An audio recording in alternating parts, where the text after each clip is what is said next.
Let's take you next to Brussels and talk to Elijah Magnier, the military and political analyst. Elijah, welcome. How can pagers detonate remotely in such a wide and coordinated attack? They can only detonate if they have explosive inside and they have a mechanism in their electronic circuit that allow them and give them the order to detonate.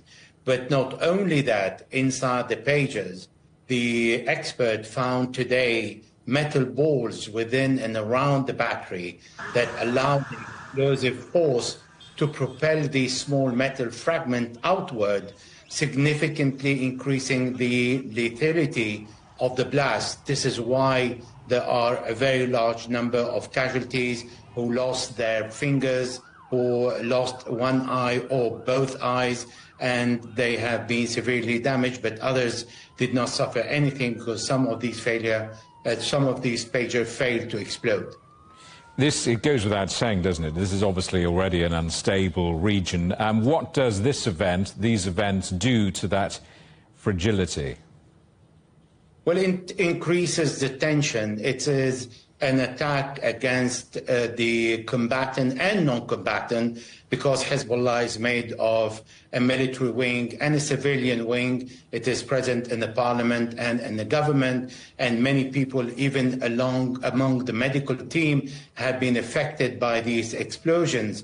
This is why we understand that Israel wanted to send a message, perhaps avoid a larger war, and saying, I'm content with what I have done, but I'm not sure this is going to be liked by Hezbollah and by the community around it that will accept this hit. What about that wider war then? To what extent is Israel prepared to fight on many fronts?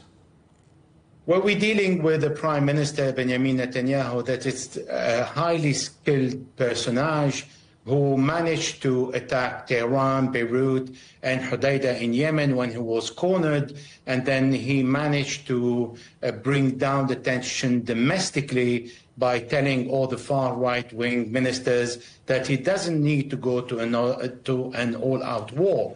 He has done exactly the same. In the last week, we've heard the drums of war around Lebanon, the army saying we are ready, and the ministers, far right in the government of Netanyahu, asking him to go and attack Lebanon. By this attack, even if it is an indiscriminate attack and it caused large damage, it can also be positive because it may prevent a larger war, and Netanyahu will satisfy those 30 or more blood to say, well, I've done a job. I could have never wounded thousands of Hezbollah members in one attack. Here you go. Are you satisfied? Let us now return to the same rules of engagement. But that will depend on the Hezbollah reaction.